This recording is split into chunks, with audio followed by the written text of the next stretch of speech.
Magandang gabi mga bossing, meron tayo ditong puzzle, okay. Kahit ikaw mga bossing, no, mahihirapan ka rin sa puzzle na ito sa unang tingin. Sulong ang itim, tatalunin ang pula. Yan, itim naman ang mananalo. Kahit ako, nahirapan din nung una eh. Siyempre, sa una lang. Pero pag inaral mo to, pinag-aralan mo, makukuha mo rin kalaunan, no? Okay? Ipapaliwanag natin, no? Ang pula ito, 1, 2, 3, 4, 5, 6, 7. Ang itim, 2, 4, 6, 8. Lamang ang itim. Kaya lamang, nandito na sa singit. Ano ba to? Nandito, ang pula, no? Kung hindi alisin ang itim, makakain. Madadamahan. Okay. O, kaya naman, ano ang gagawin dyan ng itim para manalo siya? No? Kung aalisin niya kasi, papasok, pwedeng dumama. Kung hindi niya na maalisin ito at sumulong siya ng iba, kakainin, dama na. Di ba? O yun. Yun ang ano doon. Ang twist. Ang challenge. Paano tatalunin ng pula. Shout out ko muna si Erwin Ramirez. Sa kanya nang galing ang puzzle na ito. Ano?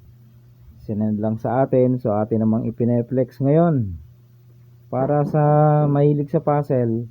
O maidagdag sa inyong koleksyon. O mahirap to sa una. Pero pag inaral mo, okay na, makakuha na. O sige, i-pause mo ang video. Mga 10 seconds. Pwede mong isolve sa sarili mo. Okay?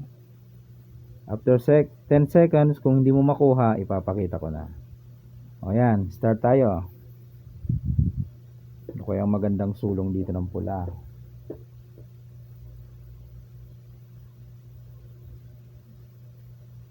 Wala na? Okay, pakita na natin sa mga nag-aabang, no? Sa mga mahilig sa puzzle. Kung hindi ka nakaka-relate, pwede ka namang maghanap na ng ibang panoorin. Okay? Pag puzzle, may solusyon. O, ito ang solusyon. Ang key move, dito, isasabay mo to. Bakit? Ay, siyempre may purpose yan. Ibig sabihin, ang pula pwedeng mamili. Dito siya kakain or di kaya ay dito. No? O, isa-isahin natin yan. Paano kung dito ang napili niya?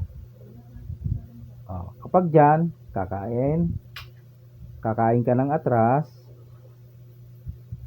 kakain naman siya ng dalawa, so matatalo po ang pula. Bakit? Ayun o, ito yung bawi mo. 1, 2, 3, 4, 5. Talo po ang pula pag ganyan. So, ibabalik natin ang posisyon. Ibalik lamang natin. Okay. Sana nasusundan mga boss, no? Nasusundan nyo yung ating pinapakita.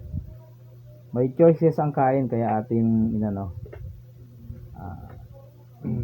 niripaso, hinihimay-himay. So dito ang key move, kung dito siya kakain, ayun nga, matatalo, ano? Kasi atras. Pagkain ng dalawa, obligado kasi dos eh. Hindi naman pwedeng isa lang kain mo. Dos, priority. So ang bawi mo, ayun nga. Okay, so balik tayo.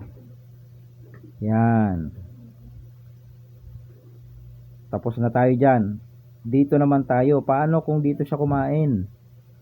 Nagpadama ang kanyang pinili. Yan. Yan ang maganda.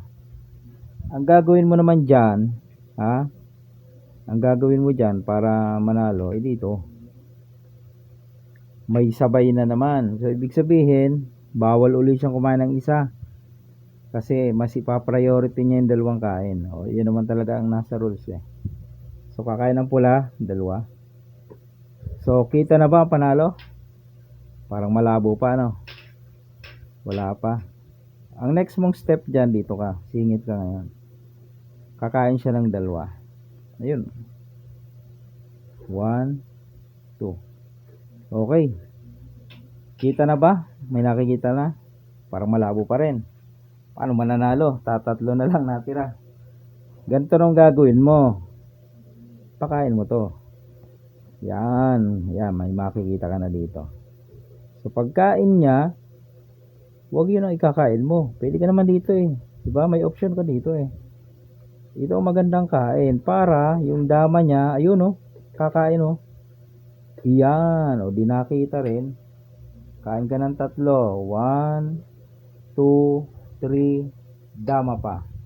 Kunin mo yan. Ayun, ang ganda. Ibig sabihin yung tatlo niya ay lalaga-lagariin mo na lamang yan. No? Maglalaga-lagari ka na lang dyan eh.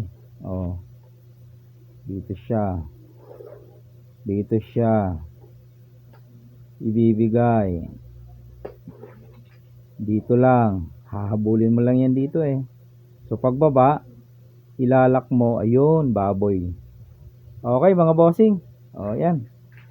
Marami tayong na-research na mga puzzle at may nagbibigay din. Okay.